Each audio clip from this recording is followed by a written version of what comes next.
here tonight, do you think, Coach? Yeah, I thought,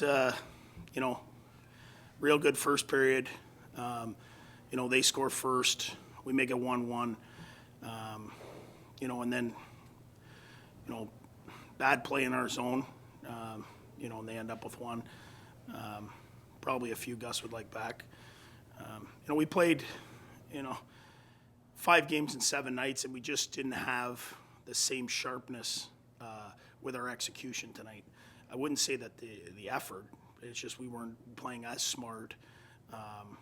We had some chances, we didn't put it in, we didn't break out as good. At the end of the day, you don't get the result you want. Your shots sort of an indication of that as well? Just no sharpness in the offensive zone. You're sluggish. Especially our big guys have carried us the last little bit here. They played a lot of minutes in an emotional game last night. And they tried. I mean, they're doing everything they can right to the end to try and to give us some, but we just didn't have enough in the tank tonight. That all being said, are you coming out of that 5-game and 7-night stretch better shape than you were at the start of December? Well, for sure. I mean, if you said 5 games and 7 nights against the teams that we played, that we were going to go on a 3-game winning streak, do what we did against some of those teams. And there's a reason you don't play 5 and 7. It's a reschedule because of COVID. There's a reason. It's not your best hockey, I guess. But now we got 3 days off, and we get to take on the Stanley Cup champs. So we'll go back to what we did to be successful in those other games, and we'll be much sharper. What will it mean to have a little bit of preparation time too between games here? Well, I don't know if it's so much. Well, it's great to have the preparation. Well, I think when you're winning, we'd like a day off and keep playing. When you're feeling good, you don't want a ton of time off.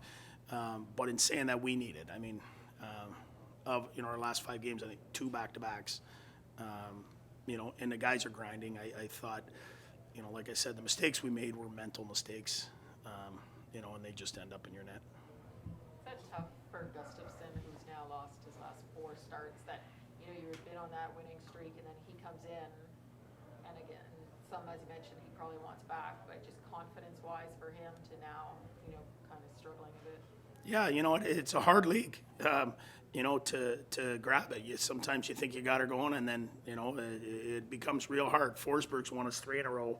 It's not fair to put him in there tonight after the travel and all the shots and all the stuff he's faced. And Forsey's held us in there and given us every opportunity to win. So Gus is a real good goalie. We've seen him play really well. He's going to have to bounce back. He's going to get some starts here before Christmas, and he's going to have to be at his best. What did you think watching Stützle there stand up for himself a bit, or enough was enough for him with Dobson there? Yeah, you know what? He's doing everything he can to win. He's trying. He's playing center. He's playing a lot of minutes. For a young guy against a lot of shifts tonight. He's out there against Barzal. He's showing he belongs in the league, and he's not going to just get pushed around. I know the guys certainly would stick up for him, but he's going to stick up for himself, and he's going to take his piece of cheese. He'll finish checks. He's not afraid to play in the dirty areas, and Timmy's coming along just nicely. Quick thought on the penalty kill tonight, DJ, and obviously Alex Formanton gets a shorty towards the end. I thought Formie was really good. Unfortunately, got froze out with so many power plays, and I can't get him out there. And then where he excels is on the penalty kill and 5-on-5 his speed. There just wasn't a lot of penalty kill time, and there wasn't a ton of 5-on-5 time. But the chances he had and the ice time he had, I thought he was really good. He gave us a spark. It would have been nicer to see him. Maybe get more shifts with that line. I thought they gave us some really good shifts. Formanton, Stützle, Brown looked dangerous. And Formie continues to get better. I think he's one of the guys that was really beat up by the COVID, when he came back. But he's really, really starting to skate and look dangerous here the last 4 or 5 games.